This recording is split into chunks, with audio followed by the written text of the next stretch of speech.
है। हमने additional commissioner से भी बात की, डीएम से भी समझने की कोशिश की कि इतनी देर से जाग क्यों रहा है प्रशासन। वैभव भी हमारे साथ जुड़े हुए हैं। वैभव, आतिशी अब कहती हैं कि बाकायदा कमेटी गठित की जाएगी, एमसीडी किसके अंदर आती है जो अभी तक कुछ नहीं किया गया?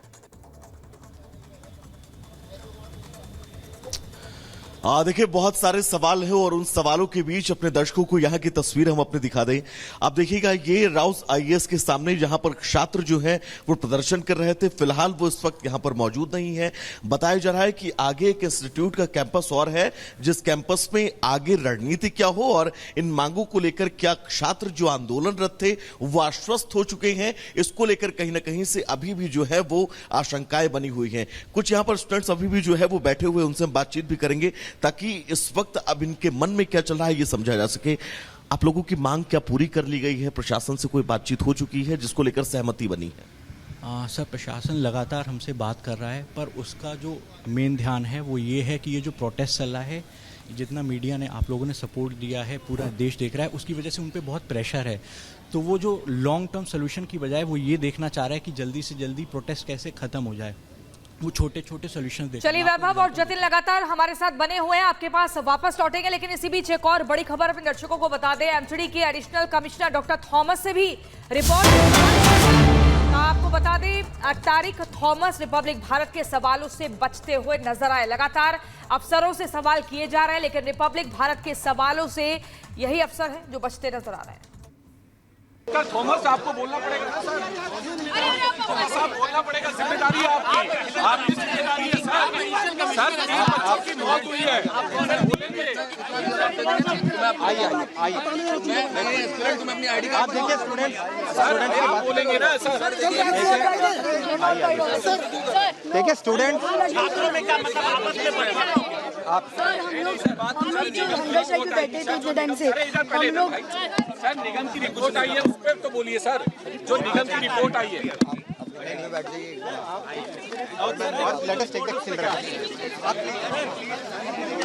अच्छा, सर पीछे सर, 3 बच्चों की मौत हुई है सर, आपकी जवाब देंगे। 3 बच्चों की कोई बात नहीं, वहाँ पे क्लोज करो। 3 बच्चे,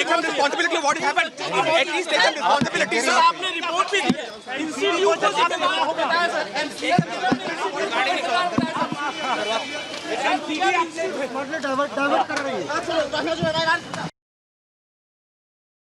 थॉमस, आपको बोलना पड़ेगा ना सर, थॉमस साहब बोलना पड़ेगा, जिम्मेदारी है आपकी जिम्मेदारी है सर। सर, 3 बच्चों की मौत हुई है, बोलेंगे।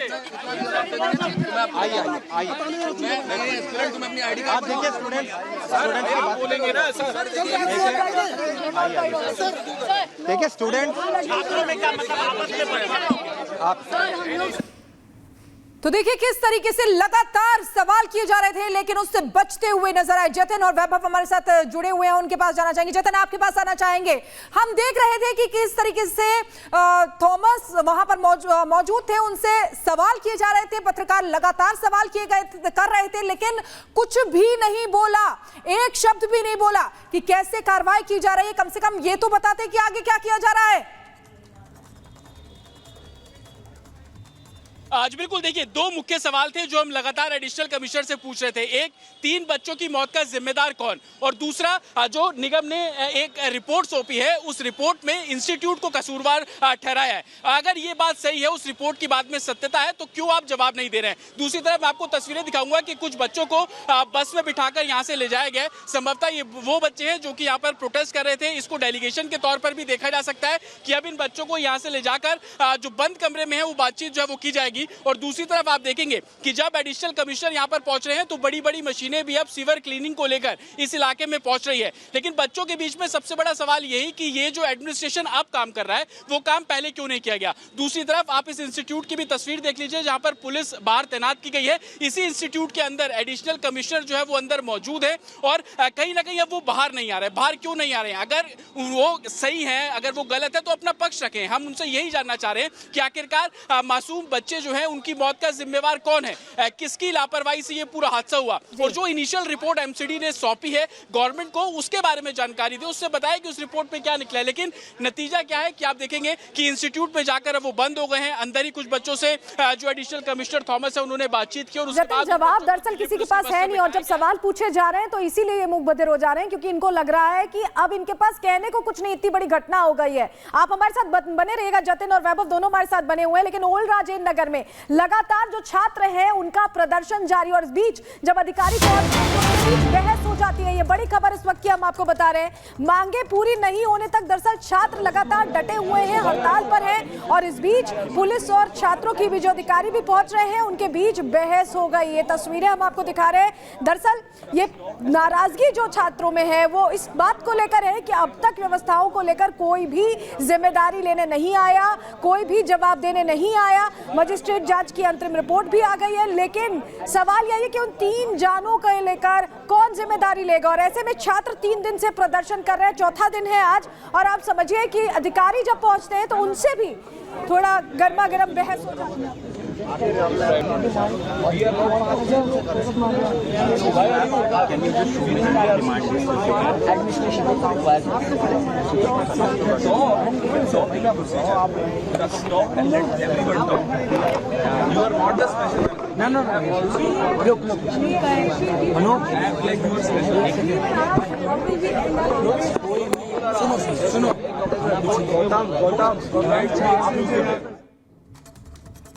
तो देखिए, कोचिंग इंस्टीट्यूट में पानी भर जाने की वजह से, कोचिंग इंस्टीट्यूट के बेसमेंट में पानी भर जाने की वजह से 3 छात्रों की मौत हो जाती है। लेकिन इसका आरोप एक ड्राइवर पर लगाकर उसकी गिरफ्तारी कर ली जाती है। ड्राइवर की पत्नी इस गिरफ्तारी को गलत बता रही है। कैसे ठीकरा ये जो पूरा है वो ड्राइवर के ऊपर फोड़ा गया। एक रिपोर्ट आपको इसी से जुड़ी दिखाते हैं।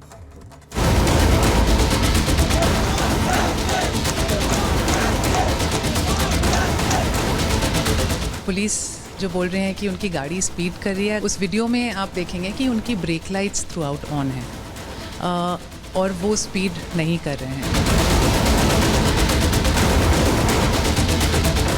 ये आरोप उस गाड़ी ड्राइवर की पत्नी के हैं जिसे 3 छात्रों की मौत का जिम्मेदार ठहराते हुए दिल्ली पुलिस ने गिरफ्तार कर लिया। छात्रों की मौत का ठीकरा जिसके सिर फोड़ा है, उसकी पत्नी सामने आकर पुलिस की कार्रवाई पर सवाल उठा रही है। बहुत गलत हुआ है। मेरे हस्बैंड सिर्फ एक वाटरलॉग रोड से निकलने की कोशिश कर रहे थे।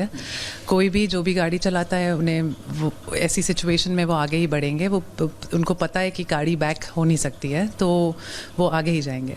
एंड पुलिस जो बोल रहे हैं कि उनकी गाड़ी स्पीड कर रही है, अगर आप वीडियोज़ सर्कुलेट हो रहा है हर जगह, कोई भी वीडियो देख सकता है।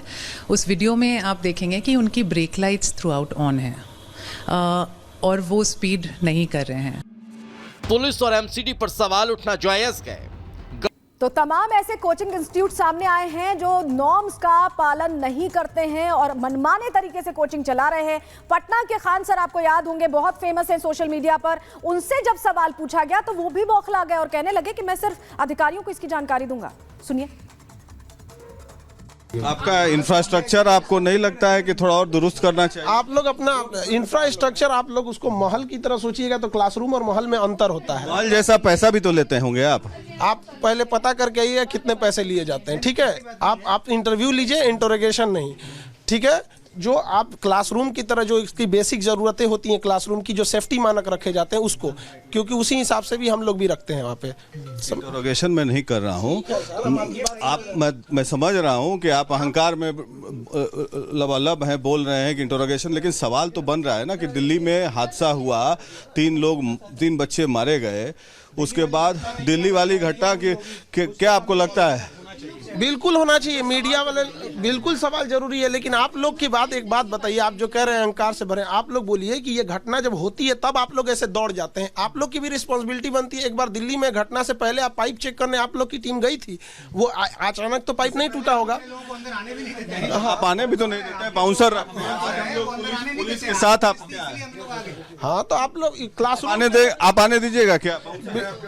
क्यों नहीं है? आप आज कैसे आ गए? चलिए आप बताइए, मेन टॉपिक बताइए, आप मेन टॉपिक बात बताइए। हाँ, आपको ये नहीं लगता है कि इंफ्रास्ट्रक्चर की कमी है? इंफ्रास्ट्रक्चर की प्रॉब्लम्स हमसे उससे रिलेटिव डिपार्टमेंट को बताएंगे, वरना आप लोग के लिए जो इतना है आप अपने यहाँ कितने स्ट्रेंथ क्या है स्टूडेंट्स का यहाँ? वो हम जितने ऑफिसर सामने हैं लोग सारी चीजें बता देंगे। आप लोग जो मीडिया वाले लोग हैं, आप लोग अपना कोई सवाल है तो आप पूछिए, आप ऐसे एकदम लगा दो। आप लोग बाइट ले लीजिएगा आराम से, ठीक है?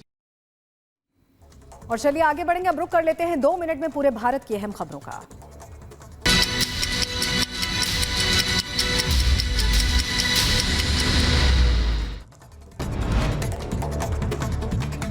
केरल के वायनाड में हुए हादसे में 146 लोगों की मौत। दूसरे दिन भी घटनास्थल पर रेस्क्यू ऑपरेशन जारी। लोगों को सुरक्षित स्थानों पर पहुंचाने में जुटी है टीम। वायनाड में हुए हादसे की ड्रोन तस्वीरें आई सामने। वीडियो में नजर आया तबाही का मंजर, चारों तरफ बस पानी ही पानी।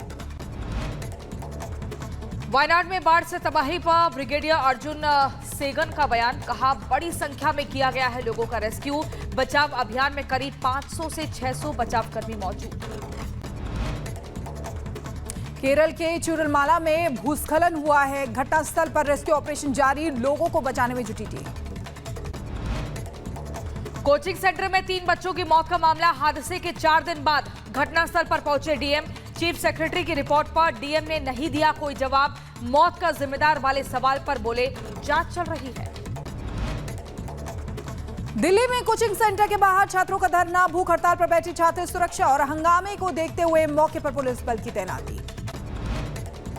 कोचिंग हादसे को लेकर आतिशी ने कोचिंग संस्थानों पर फोड़ा ठीकरा। कहा, त्रासदी के लिए कोचिंग का अतिक्रमण जिम्मेदार। 30 सेंटरों के बेसमेंट सील, 200 केंद्रों को नोटिस दिया गया। दिल्ली के कोचिंग सेंटर में हुए हादसे के बाद एमपी में भी बड़ी सख्ती। धनगर में चल रहे अवैध कोचिंग इंस्टीट्यूट और लाइब्रेरी के खिलाफ जिला प्रशासन ने की कार्रवाई। यशश्री शिंदे मर्डर केस में आरोपी दाऊद को कोर्ट में पेश किया गया। 7 दिनों की पुलिस कस्टडी में भेजा गया दाऊद। मंगलवार को कर्नाटक से हुई थी गिरफ्तारी। एमपी के सिवनी में जेसीबी से पार कराया नाला। पुल के बीच फंसे थे स्कूली बच्चे, वीडियो आया सामने। उत्तर प्रदेश के अंबेडकर नगर में धर्म परिवर्तन कराने के आरोप में 2 आरोपी गिरफ्तार हुए। पकड़े गए आरोपियों से पूछताछ में जुटी है पुलिस। आईईडी हमले में मारा गया हमास चीफ इस्माइल हानिया। ईरान की राजधानी तेहरान में हुई मौत। हमास ने की हानिया की मौत की पुष्टि।